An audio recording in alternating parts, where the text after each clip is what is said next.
I haven't decided whether or not I'm pronouncing sherbet my way or the other way. I don't know, but I'm doing it wrong. Sherbet? Sherbet. Sherbet. I know there's no R, but it's sherbet. The history of sherbet. Sherbet. Hello, homemakers. I'm Melinda, and I'm cooking my way through Betty Crocker's 1971 recipe card library. And today we're making Rainbow Sherbet Roll.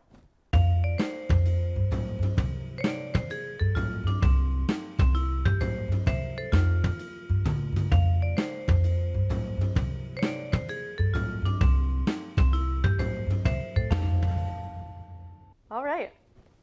Rainbow Sherbet Roll is card number 5 from section I, Dessert Spectaculars. Essentially, a rainbow sherbet roll seems to be, in my mind, similar to a pumpkin roll, but instead of pumpkin cake and cream cheese filling that you've rolled, it is a lemon cake with 3 types of sherbet that you roll. And I'm excited about that, but I'm more excited about what's happening in the middle here, this kind of Sputnik-like decoration, which appears to be made out of straws. I don't know why you would need a straw to eat sherbet, but I'm obsessed with this, and so I'm excited to make that element as well. Okay, let's get into it. Let's take a look at the ingredients. For Rainbow Sherbet Roll, it's actually pretty easy. We just need a few different things. It calls for a package of Betty Crocker's lemon chiffon cake mix. So they don't really make lemon chiffon cake mix anymore. Chiffon cake was pretty popular in like the 50s and 60s, but has since fallen out of style.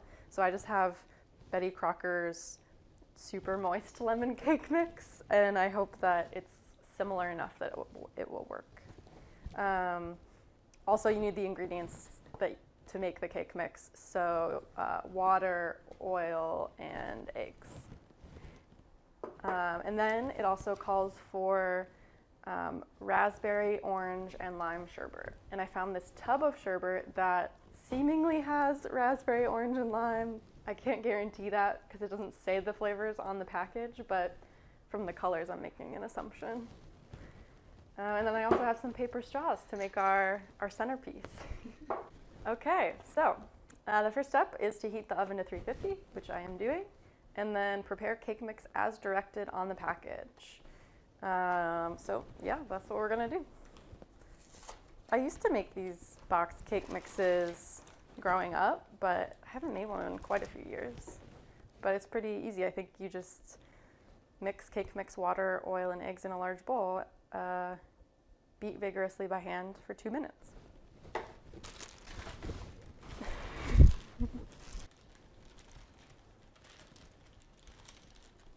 Okay, half a cup of vegetable oil, 1 cup of water, good old New York City tap water,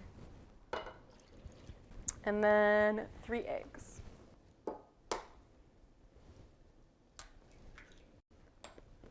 All right, so we have 3 eggs in there. And now we are just gonna mix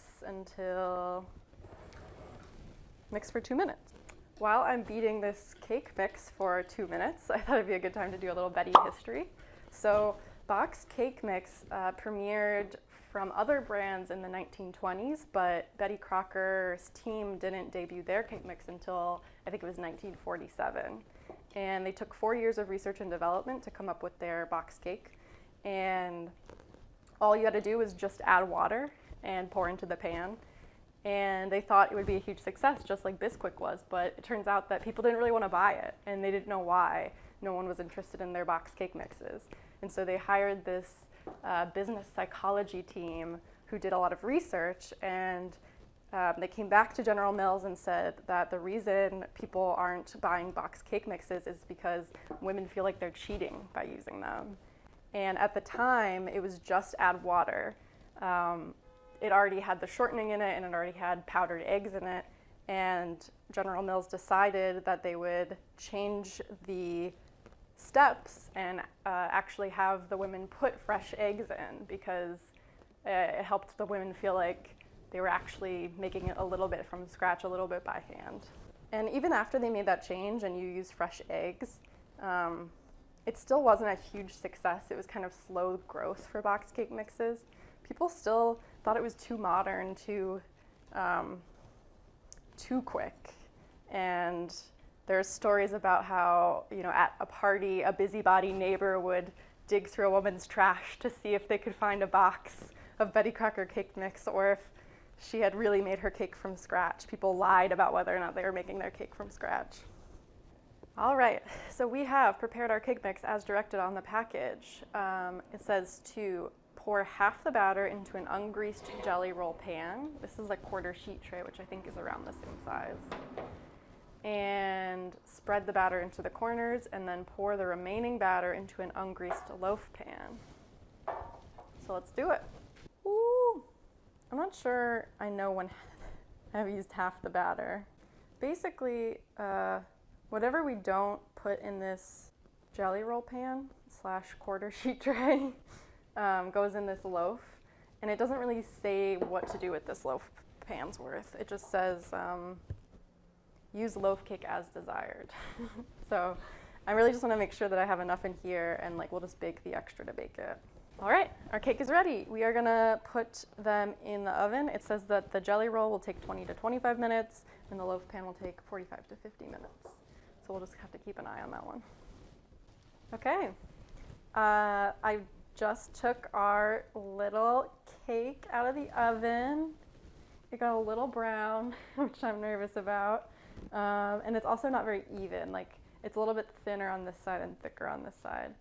But I think we'll be okay. The brown will be on the inside of the jelly roll.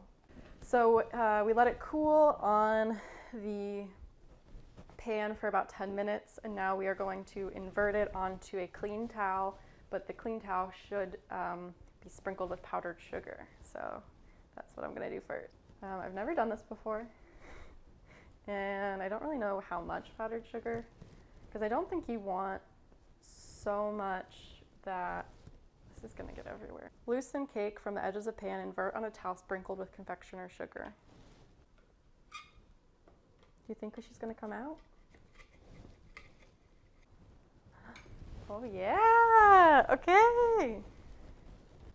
Like this? She's beautiful! Hello! It is spongy. So full disclosure, I was really excited about how yellow the cake looks in the photo, and so I actually bought yellow food coloring, and I was gonna dye the cake yellow, and then I completely forgot. But I think it looks pretty yellow as it is. I don't know if we needed the dye. Roll cake and towel from narrow end.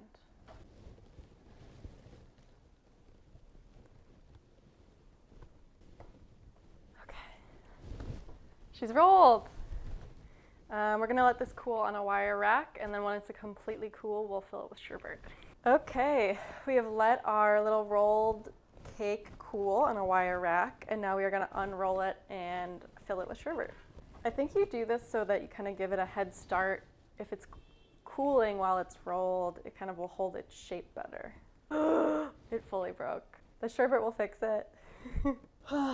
Unroll cake, remove towel. I can't remove a towel right now.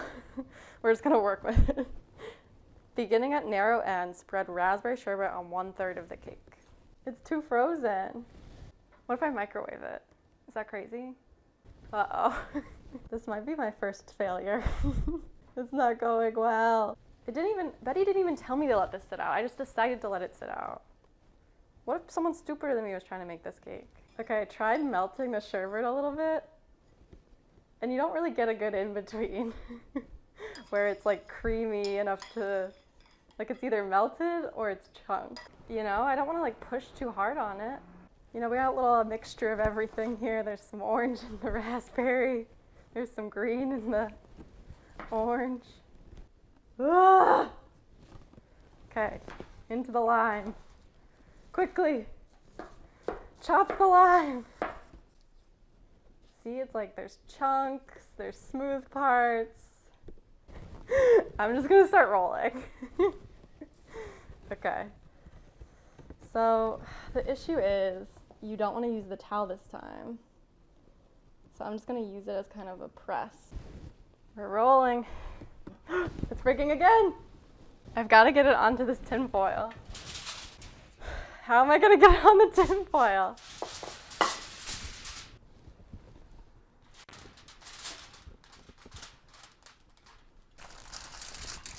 At this point, I'm just trying to get like as dense as possible.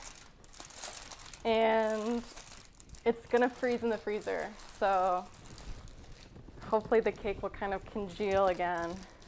Okay, I'm gonna put this in the freezer now. Okay, so I would like to now try to recreate this Sputnik-like decoration in the middle. And you can tell that there's straws because they're these like bright, clear plastic colors. But I can't tell what's going on in the middle.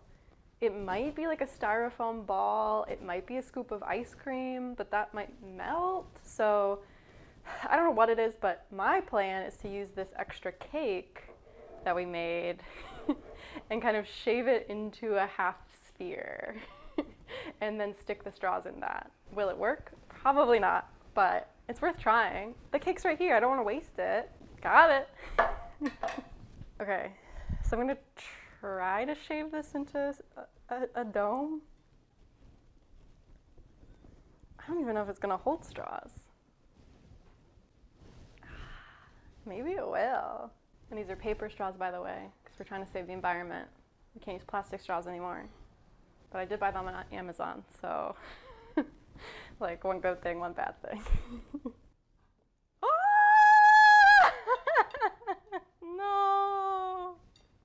Okay, the cake didn't work, but I found another solution. I have a little cup of sugar, and I think I can stick all the straws in and they will stand upright. So that's what we're gonna do instead. It doesn't look as cool as it does in the photo. Okay, our Rainbow Sherbet Roll has been in the freezer for a few hours now. I hope that's long enough because Betty didn't really give me any instructions on how long to freeze it. I'm really nervous because it did not go well. I do not know what to expect when I open this thing. Okay, here she is. Okay, my first impressions are some things I'm upset about. The cake got really brown on the top, and because of the methodology of making the roll, the browned top is the outside, so that's annoying. Also, there's a ton of powdered sugar on it from the methodology. So I try to figure out some way to not have these things happen if I did this again. I'm just gonna cut into it and see what happens. Oh, there's some color in there. The recipe says 3/4 inch slices, so not very cute. Something about the sherbet made like a gray color. I also wonder if I just needed more sherbet because the ratio of sherbet to cake is a lot more cakey than the photo. All right, there we go. Wow, those are not as nice looking as I wanted them to be, but that's okay. I'm sure they taste fine. Whew, okay, we did it. I'm really disappointed because this is my first failure. It's not a failure, but it just doesn't look like I thought it would. Let me take a bite. Maybe it'll taste good.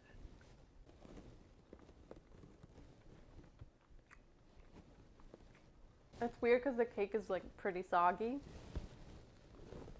And I don't know if that's because we were supposed to use chiffon cake, which is more like a cross between a sponge cake and a butter cake.